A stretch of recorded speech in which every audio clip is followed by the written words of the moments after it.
Apat ang arestado matapos mahulihan ng vape na may marijuana oil, pati ibang illegal na droga at mga hindi lisensyadong baril. Nakatutok si Marisol Abduraman. Sa bisa ng search warrant, pinasok ng CIDG ang isang bahay sa exclusive subdivision sa Santa Rosa, Laguna. Nakatanggap daw ng impormasyon ng CIDG na sangkot ang target nila sa ilang iligal na aktibidad na nagmamay-ari daw ng mga hindi lisensyadong baril. Inaresto din ang 3 iba pa kabilang ang kanyang ama. Sa paghahalughog sa bahay, tumambad sa CIDG ang matataas sa kalibre ng baril gaya ng AK-47 at libu-libong bala.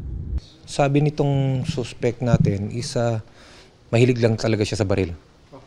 Kung minsan tumatanggap siya ng mga gusto niya na baril as pambayad sa produkto niya. May nakita rin silang illegal na droga roon.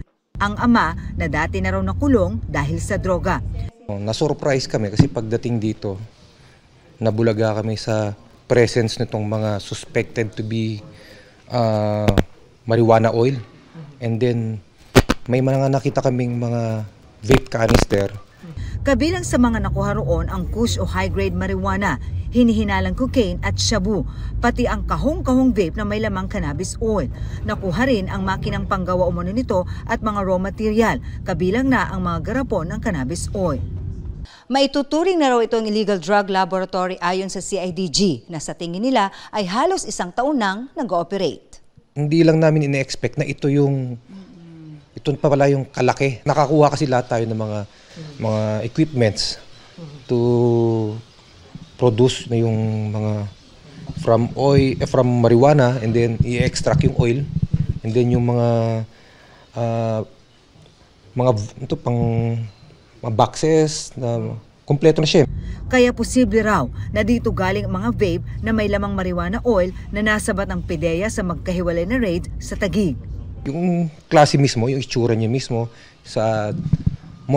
mostly the same. May mga nakuha ring mga uniforme ng sundalo. Ayon sa CIDG, reservist umano ang isa sa mga inaresto.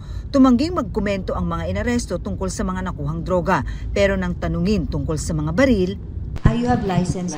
I have license. What about unlicensed po? License lang. No comment. Dito? No comment.